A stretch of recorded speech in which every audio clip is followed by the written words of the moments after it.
જ્યારે જ્યારે સંગીતની વાત આવે કે ગીતની વાત આવે ત્યારે જાણે 30-40 વર્ષનો માટીઓ એવો સિરિયસ થઈ જાય છે અને સંગીત પૂરું થાય એટલે પાછો છોકરાઓ જેવો, બરાબર ને?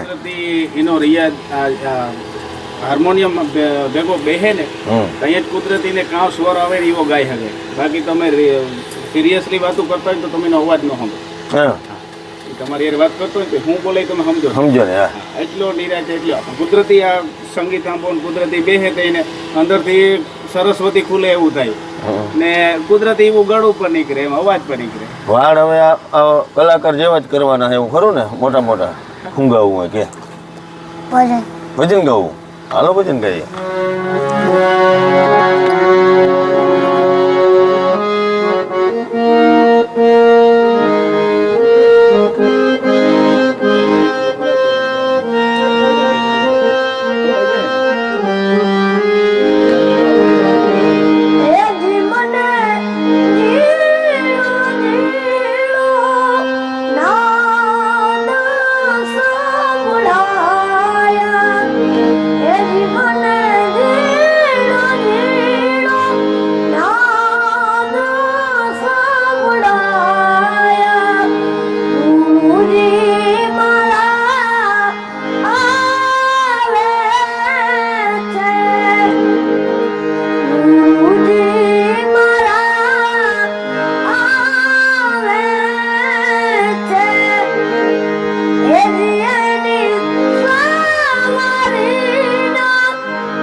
આ નાનકડા કલાકારને આપણે સાંભળી રહ્યા છે, ખૂબ આનંદ કરીએ ખરેખર. તો મેં કીધું હતું કે આજે કાંઈ કનેક્શન હોય, કાંઈ ભગવાનનું કૃપા હોય, કાંઈ સરસ્વતીની કૃપા હોય, એ આ બે બેનભાઈ ઉપર સરખી ઉતરી છે. અત્યારે તમે સ્ક્રીન ઉપર બેનને જોઈ રહ્યા છો. બેન, તારું નામ ને થોડુંક ઓળખાણ આપ.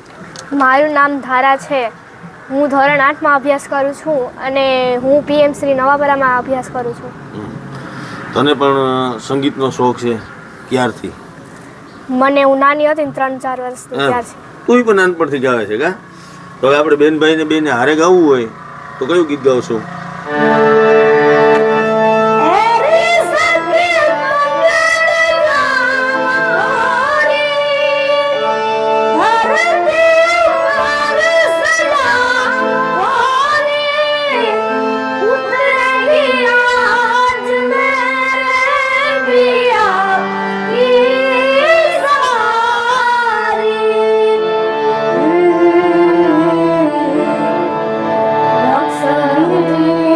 you.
જ્યારે જ્યારે ગીત ગાવે છે ત્યારે એમાં કંઈક ઓતપ્રોત થઈ જાય છે. ગીત પૂરું થાય એટલે કરોડ બીજો દેખાય છે. બરાબર ને? હવે શું કરવું? આપણે વાતો નથી કરવી, આપણે ગીતો જ ગાવા છે. બરાબર ને? સૌને એક વિનંતી છે કે આ છોકરાને આપણે બહુ દૂર સુધી પહોંચાડવાનો છે, બહુ લોકો સુધી પહોંચાડવાનો છે. બહુ ઓછા વિડીયોમાં મેં કીધું છે કે શેર કરજો કે બીજા લોકો સુધી પહોંચાડજો, પરંતુ પ્લીઝ આ વિડીયાને બીજા લોકો સુધી જરૂર પહોંચાડજો. તમને સારું લાગે તો આ છોકરાને ભવિષ્યનો જે આ સ્ટાર છે એમને મદદરૂપ થવામાં આપણે જો કાંઈક પણ એમાં નિમિત્ત બનશું તો એ આપણા સદભાગ્ય હશે.